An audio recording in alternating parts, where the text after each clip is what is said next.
kemudian kita bisa cari Merdeka Mengajar, ya kan? Bisa diklik Play Store-nya. Nah, dari sini kita akan bisa search aja Merdeka Mengajar. Jangan kebalik ya Bapak Ibu, kadang-kadang ada yang menyebut platformnya ada Merdeka Belajar gitu ya, padahal nama platformnya Merdeka Mengajar ya, kalau dicari jadi nggak ketemu gitu ya, padahal nama platformnya yang benar adalah Merdeka Mengajar dan menjadi bagian dari program Mas Menteri gitu ya, Merdeka Belajar gitu. Nah ini silahkan langsung kalau misal belum mengunduh nanti buttonnya atau tombolnya akan klik install. Nah ini ceritanya sudah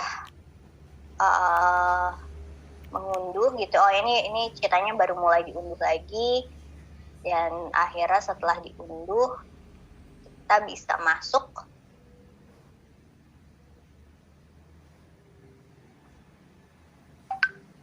Ya, nanti kita bisa langsung masuk ya. Seperti ini adalah tampilan berandanya. Seperti ini. Nah kita mulai saya akan coba jelaskan satu persatu gitu ya, mulai dari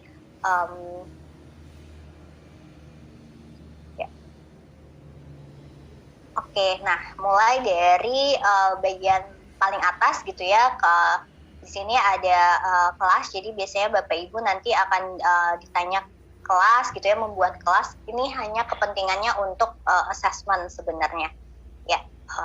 Nama kelasnya, terus tingkatnya seperti itu. Jangan khawatir, kadang suka ada yang bertanya, saya harus masukin nama kelasnya masing-masing. Tidak ya sebenarnya Bapak Ibu, jadi sebenarnya kelas ini nanti hanya digunakan untuk jika kita membagikan assessment. Nah kalau misalnya ada murid yang sudah submit assessmentnya, nanti akan masuk ke dalam kelasnya sebenarnya. Lalu kita mungkin masuk ke info terkini terlebih dahulu. Info terkini ini mungkin semacam news update gitu ya, berisi berita atau pengumuman gitu dari Kemendikbudristek. Contohnya ini terkait dengan Merdeka Belajar melalui penyelenggaraan pembelajaran di masa pandemi, kemudian ada tentang rapor pendidikan gitu ya. Jadi ini adalah berita atau news yang memang berasal dari Kemendikbudristek yang mungkin perlu diketahui dan dibaca oleh para pendidik gitu ya. Jadi bukan berita-berita hoax yang ada di sini nih. Jadi semuanya pasti legit dari Kemendikbudristek seperti itu. Ya, selanjutnya halaman pengaturan, ini isinya apa aja? Kalau pengaturan ini pada dasarnya berisi akun kita. Kemudian yang paling penting yang saya mau highlight adalah di sini ada tombol kemudian di bagian bawah kita bisa ngelihat versi apa yang kita sudah unduh gitu ya. Nah, sekarang nih versi paling update-nya adalah versi 1.9. Jadi kalau Bapak Ibu belum versi 1.9 bisa di-update aja ke yang versi yang paling baru ini. Gitu. Kemudian kalau kita klik bagian atas pusat bantuan, ini berisi artikel-artikel. Jadi semacam FAQ gitu ya, kalau misalnya kita mau cari tahu tentang informasi umum atau gimana cara menggunakan perangkat ajar misalnya nih di bagian ketiga. Nah, kita bisa langsung baca artikelnya di sini. Ya.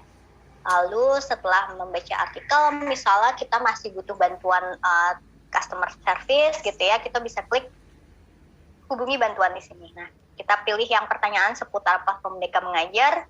Kalau diklik nanti akan terhubung dengan kontak form, lalu kita diminta untuk mengisi email dan nanti akan kita sampaikan pertanyaan ataupun komplain gitu ya, kalau memang ada, ataupun feedback gitu. Di sini nanti akan dibantu oleh customer service kami. Seperti itu. Yes. Nah, kembali lagi ke beranda. Nah, kita masuk ke fitur-fitur utama. Ada 5. Jadi di sini yang pertama ada video inspirasi. Video inspirasi ini selayaknya selayaknya ini ya platform video lainnya, sebenarnya isinya adalah video-video yang bisa menginspirasi yang terkait dengan pendidikan gitu ya. Kalau misalnya Bapak Ibu mau tahu tentang model kompetensi guru, ini bisa ditonton di sini. Dan ini videonya dibikin sangat pendek-pendek sekali ya, Bapak Ibu, paling hanya sekitar 3-8 menit gitu ya. Jadi kalau misalnya yang biasa nonton Korea, ini drakor, nonton Korea gitu ya, ini nggak ada apa-apanya kok. Ini hanya memakan waktu sekitar 3 menit, 8 menit gitu ya, paling lama untuk ditonton. Jadi bisa sambil masak, bisa sambil menunggu misalnya angkutan umum atau apapun gitu ya. Silahkan dicari, tidak ada urutan, jadi silakan aja mencari yang sesuai dengan kebutuhan dan juga interest dari Bapak Ibu. Misalnya bagaimana ya cara kita melibatkan orang tua dalam pembelajaran yang seperti itu, mengembangkan kecakapan berpikir murid, manajemen kelas, semua bisa tonton di sini menurut ya. Gitu. Oke, ini terkait dengan video inspirasi, jadi sangat mudah digunakan. Lalu yang kedua, pelatihan mandiri. Nah, ini pelatihan mandiri ini menjadi salah satu kunci gitu ya dalam implementasi kurikulum Merdeka, karena menjadi salah satu media atau sumber belajar terkait dengan kurikulum Merdeka. Nah, kalau kita lihat dari sini berisi topik-topik. Sebenarnya terkait dengan kurikulum Merdeka itu ada 5 topik yang harus dipelajari. Yang pertama kita mengenal topik Merdeka Belajar, jadi tahu dulu konsep Merdeka Belajar. Kemudian topik terkait kurikulum, ya kan? Di sini ada profil pelajar Pancasila, lalu bahkan ada ini topik perencanaan pembelajaran sesuai jenjangnya masing-masing. Jadi Bapak Ibu kalau misalnya masih bingung gimana cara bikin perencanaan pembelajaran berbasis kurikulum Merdeka, bisa nonton dulu videonya, di sini sudah disesuaikan, ada jenjangnya, silahkan dipilih saja. Lalu bagaimana membuat assessment yang berbasis kurikulum Merdeka sesuai jenjangnya, semua bisa ditonton dan dipelajari dari pelatihan mandiri. Nah, mungkin kita coba klik salah satu gitu ya, topik Merdeka Belajar sebagai topik pertama. Jadi di sini kita akan mempelajari, ada beberapa modul pelatihan, dari mulai mengenali dan memahami diri sebagai pendidik. Lalu isinya apa aja ya? Kalau kita klik, di sini ada videonya. Jadi ada beberapa video-video pendek yang harus ditonton. Bisa dicoba klik ya di sini. Mungkin sembari kita mendemokan, Bapak Ibu bisa langsung ini ya mencoba sendiri, baik melalui Android ataupun melalui desktop. Ya, di sini video-videonya bisa dipelajari, sangat ini ya membantu kita memahami lebih lanjut terkait dengan kurikulum Merdeka dan konsep dari Merdeka Belajar. Oke. Nah, setelah menonton video sampai selesai, kita akan diminta untuk menyelesaikan latihan pemahaman. Jadi ini semacam latihan evaluasi saja gitu ya, terkait apa yang sudah kita tonton gitu ya, apa pemahaman kita terkait video itu. Silakan diisi aja, contohnya misalnya, lalu ya kemudian di sini setelah itu kita diminta untuk menuliskan cerita reflektif gitu ya. Jadi setelah menonton video itu apa refleksi yang kita dapat gitu ya, silahkan Bapak Ibu tuliskan di sini. Nah, sebenarnya refleksi ini gitu ya, memang kalau di Platform Merdeka Mengajar bisa disubmitkan secara individu, tapi tentu saja dalam praktiknya misalnya nih ada sekelompok gitu ya, guru yang sudah menonton video yang sama pelatihan mandiri, misalnya kita berlima gitu ya, lalu kita bisa nih berdiskusi gitu ya, mungkin salah satunya penggerak gitu ya, mengajak untuk kita diskusi yuk terkait dengan topik mengenali diri dan perannya sebagai pendidik, lalu kayak kita mari bersama-sama melakukan refleksi gitu ya, lalu kita berdiskusi, itu mungkin akan lebih menyenangkan. Lalu nanti dari hasil refleksi itu kita bisa tuliskan ke dalam Platform Merdeka Mengajar, bisa seperti itu juga. Jadi dari online kita bawa lagi ke offline, lalu kita kembalikan lagi tulisannya ke dalam online. Ya, ini ada modul-modul yang harus diselesaikan. Nah, kalau misalnya sudah selesai semua gitu ya, satu topik, kita juga diminta untuk mengerjakan post-test terlebih dahulu. Di sini adalah hasil latihan evaluasinya. Akan ada beberapa pertanyaan. Nah, kemudian Ya, silakan nanti Bapak Ibu coba isi aja gitu ya. Ini kita tidak contohkan karena banyak. Ya, boleh sih kalau dicontohin Bapak. Ya, oke. Nah, intinya setelah menyelesaikan post-test, kita akan diminta untuk mengerjakan aksi nyata. Nah, jadi kalau misalnya belum selesai nih ya aksi nyatanya, nanti akan terkunci seperti ini nih, ada tombol gembok Bapak Ibu. Tapi kalau misalnya sudah selesai semua, baru nanti gemboknya akan terbuka. Ini contohnya Mbak Eba sudah menyelesaikan satu topik namanya disiplin positif, maka akan muncul lembar aksi nyata ini. Aksi nyata ini bisa berupa unggahan dokumen, jadi bisa dipilih PDF gitu ya, tadi seperti contoh yang saya kasih. Nah, dari sini ya silakan diisi aja sesuai dengan formnya, judul aksi nyata apa, terus diisi juga ini pertanyaan-pertanyaannya, lalu dikumpulkan. Nah, aksi nyata ini bisa dilihat oleh rekan-rekan guru yang lain. Kenapa? Karena kita ingin memberikan inspirasi gitu ya kepada guru-guru yang lain, apa aksi nyata yang telah dilakukan oleh teman-teman guru gitu ya. Nah, ini contohnya. Jadi tadi kalau kita ke pelatihan mandiri, di bagian atas kita bisa klik aksi nyata oleh guru lain. Ya, ini bisa dilihat.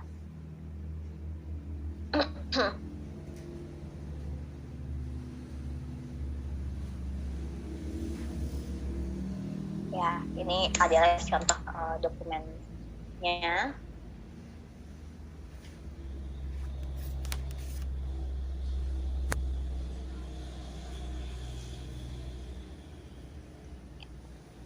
Oke, itu terkait dengan latihan mandiri sampai mengerjakan aksi nyata. Nah, selain itu di pelatihan mandiri juga kita ada jadwal webinar Bapak Ibu. Nah, jadi bisa diklik di sini. Ini webinar yang terkait dengan topik-topik yang ada di dalam pelatihan mandiri. Nah, tapi untuk mengikuti webinar ini memang tidak semua bisa ikut karena ada prasyaratnya gitu ya. Misalnya yang contoh webinar nanti tanggal 25 Mei ini, syaratnya adalah sudah mengerjakan post-test pada modul pembelajaran dengan paradigma baru. Jadi khusus untuk pengguna yang sudah sampai ke level ini nih, yang sudah mengerjakan post-test ini. Kenapa? Karena ini pembahasannya kalau dalam webinar ini akan lebih mendalam seputar tentang topiknya gitu ya. Lalu ada pembicara juga yang berbagi praktik baik dari guru yang sudah mengimplementasikan terkait topik tersebut. Seperti itu. Ya. Oke. Nah, itu terkait dengan pelatihan mandiri. Semoga Bapak Ibu bisa mengikuti gitu ya, silakan dieksplorasi. Mungkin saya izin lanjut ke fitur selanjutnya bernama bukti karya. Kalau diklik, maka pertama kita akan bisa di bagian eksplorasi gitu ya, kita akan melihat ribuan video-video dari rekan guru yang lain. Mulai dari praktik pembelajaran, kemudian ada praktik mengajar juga gitu. Kemudian ada banyak sekali video-video yang menginspirasi, yang semuanya ini benar-benar konten kreatornya adalah para guru gitu ya, dan tidak ada kurasi sama sekali sebenarnya. Jadi semua guru termasuk Bapak Ibu di sini saya mengajak untuk silahkan yuk diunggah hasil karyanya. Saat ini memang masih baru bentuk video yang bisa kita terima, tapi kedepannya kita bisa menerima dalam bentuk format tulisan ataupun PPT gitu ya, itu semua bisa diunggah ke dalam bukti karya ini. Nah, ini bisa dijadikan inspirasi project gitu ya, bagaimana mengimplementasikan kepada peserta diri. Nah, kemudian kita juga bisa memberikan umpan balik. Ini contohnya kalau kita isi kuesioner dan saran, klik. Nah, kita akan diberikan pertanyaan terkait dengan video yang kita tonton. Apakah ini mudah dipahami oleh murid? Lalu bagaimana, apalagi pertanyaannya, silahkan dijawab gitu ya. Nah, umpan balik ini sangat penting gitu ya, karena kita ingin bisa memberikan feedback yang membangun kepada para guru-guru yang sudah mengunggah ke dalam bukti karya ini, sehingga mereka juga tahu gitu ya apakah sudah cukup baik atau perlu diimprove, atau jangan-jangan bisa saling kolaborasi nih malah gitu ya. Ternyata ini cocok banget nih kalau dikolaborasikan dengan sekolah saya misalnya kayak gitu, itu bisa juga. Nah lalu kalau ini kan di tab yang bagian atas adalah eksplorasi.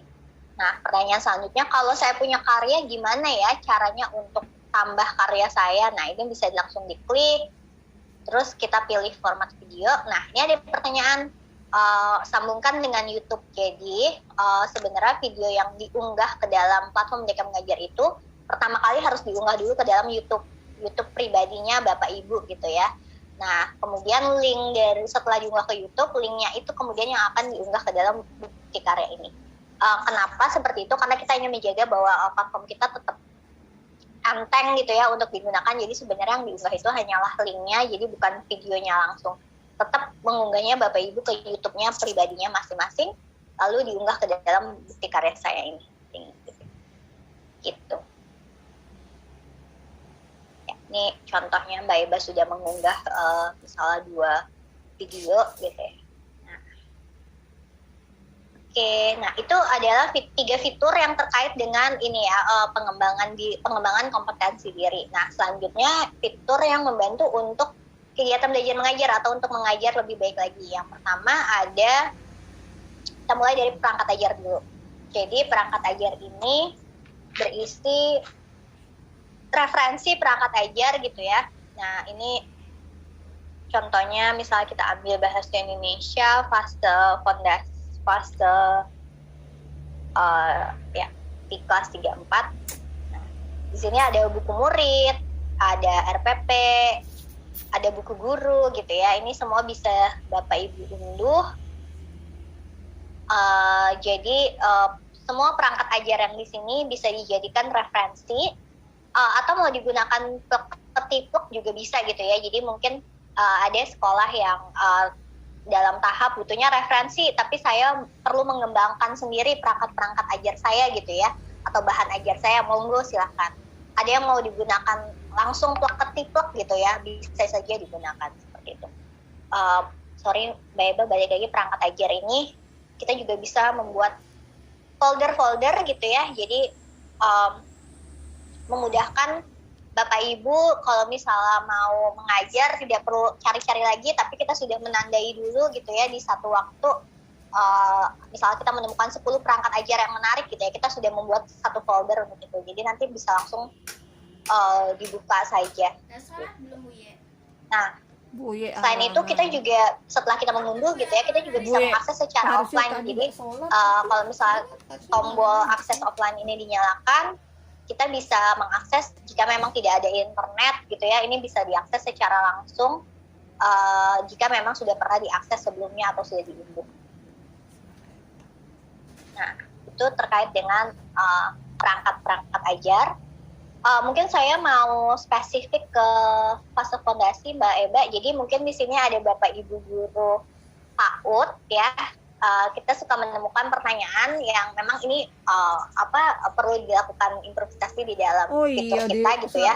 Kok saya nggak nemu fase PAUD gitu ya. Nah, ini tipsnya cara memilihnya adalah kita pilih mata pelajarannya PAUD, diklik, lalu kita pilih fasenya adalah fondasi. Pelantikan itu cak mano? Sorry. Gubernur. Ya Pak, mata pelajaran Pak U, dan fasenya adalah fase fondasi. Diangkat, ya. Nah, nanti akan muncul perangkat ajar untuk fase fondasi ya, atau PAUD di sini. Ya, bisa diunduh, bisa digunakan sebagai bahan referensi. Oke. Ya. Di sini sudah lengkap dokumennya. Bisa Bapak Ibu baca gitu ya, ada tujuan pembelajarannya TP, ada capaian pembelajarannya, di situ bisa diperhatikan di situ. Barusan. Oke, terima kasih Mbak Eba. Tadi. Lalu kembali ke assessment murid. Jadi assessment murid ini adalah tools untuk membagikan assessment ya, tapi ini assessmentnya adalah assessment iya. diagnostik. Jadi kadang suka ada pertanyaan, apakah ini assessment sumatif atau ini sama dengan assessment nasional? Tidak ya Bapak Ibu, jadi assessment ini hanyalah assessment diagnostik yang digunakan justru di awal pembelajaran Sudah mulut untuk saya membantu direkam masuk mengidentifikasi kemampuan literasi numerasi dari peserta didik gitu ya. Memang saat ini baru literasi numerasi, tapi kita sedang kembangkan untuk lebih banyak mata pelajaran di dalam assessment ini. Bagaimana cara penggunaannya? Kita bisa pilih misalnya salah satunya geometri gitu ya.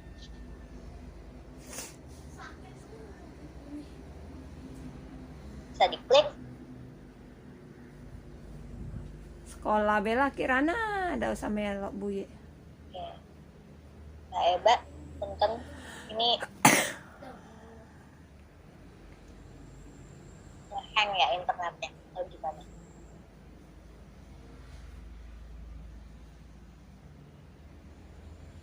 Halo Mbak Eba.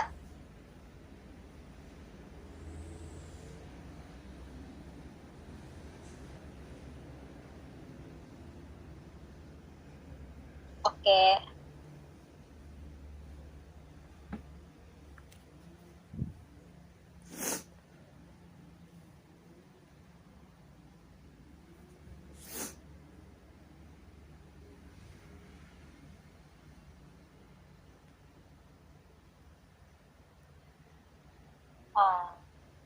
Ya, jadi punten Mbak Eba, apakah bisa dilanjutkan ini ya?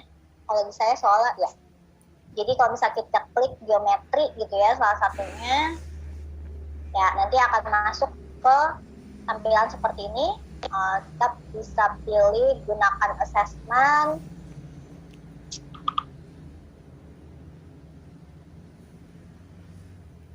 Oke, nah kita bisa menggunakan dengan dua cara Bapak Ibu. Kalau misalnya menggunakan offline, artinya dokumen assessment itu diunduh lalu Bapak Ibu bisa cetak gitu ya secara manual dan membagikan kepada murid. Nah, biasanya dokumen offline ini juga digunakan karena mungkin Bapak Ibu mau mengedit gitu ya dari soal-soal assessment yang ada, dibuat lebih kontekstual terhadap sekolahnya atau terhadap kelasnya, bisa disesuaikan. Tapi kalau misalnya mau digunakan secara offline, berarti penilaian assessment-nya juga berarti datangnya dari Bapak Ibu gitu ya, tidak akan masuk ke dalam platform Merdeka Mengajar. Nah, kalau digunakan secara online, mungkin saya akan demokan yang secara online saja. Ini berarti caranya kita bisa membagikan ke misalnya WhatsApp grupnya kelas, kemudian ke emailnya anak-anak, emailnya peserta didik gitu ya. Nah, ini kita bisa membuat link tautan. Contohnya kita bagikan.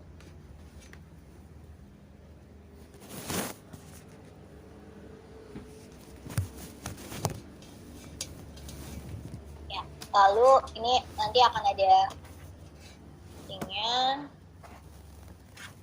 Nah, ini contohnya Mbak Eba membagikan ke lewat email, tapi bisa lewat WhatsApp juga ya, mungkin paling banyak digunakan lewat WhatsApp gitu ya. Nah, kalau misalnya sudah diterima oleh murid gitu ya atau peserta didik, nanti dia akan menerima linknya lalu akan klik dan masuk ke Google Form seperti ini Bapak Ibu. Nah, kadang ada pertanyaan, berarti murid saya harus masuk ke platform Merdeka Mengajar dan tidak bisa nih mengakses platform gitu ya. Bukan, tidak seperti itu. Jadi platform Merdeka Mengajar ini khusus diperuntukkan untuk guru, kepala sekolah ataupun tenaga pendidikan, sehingga murid-murid tidak perlu mengakses. Yang perlu dilakukan oleh para murid hanyalah mengklik tautan assessment atau link ya yang kita bagikan, lalu dia akan masuk ke dalam Google Form ini. Jadi tidak perlu masuk ke dalam platform Merdeka Mengajar. Saya tahu bahwa murid-murid punya belajar ID juga, tapi kalau menggunakan belajar ID siswa nanti tidak akan bisa masuk ke dalam platform Merdeka Mengajar. Gitu. Nah, ini contoh soalnya murid-murid diminta untuk isi. Nah, kalau semua sudah diisi oleh siswa, nanti akan klik submit dan notifikasinya siswa itu sudah mengumpulkan apa atau belum akan muncul di bagian bawah nih. Ada namanya tombol assessment saya. Ya. Sini kita bisa lihat ada satu tautan yang ada satu murid yang sudah mengumpulkan gitu ya. Di sini dia mendapatkan hasil pemahaman dasar. Nah, ini ada berbeda-beda nih hasil diagnostiknya. Ada yang memiliki pemahaman dasar, ada yang sudah cukup cakap, ada yang membutuhkan intervensi lebih lanjut. Nah, dari sini apa sih yang harus dilakukan Bapak Ibu? Nah, dari sini diharapkan Bapak Ibu bisa melakukan penyesuaian pembelajaran. Jadi, murid A dibedakan dengan murid B gitu ya, atau kelompok murid yang ini berbeda pembelajarannya dengan kelompok murid yang satu lagi yang sudah cukup cakap misalnya. Seperti itu. Jadi, kita bisa mengajar dengan teaching at the right level. Ya, kurang lebih seperti itu.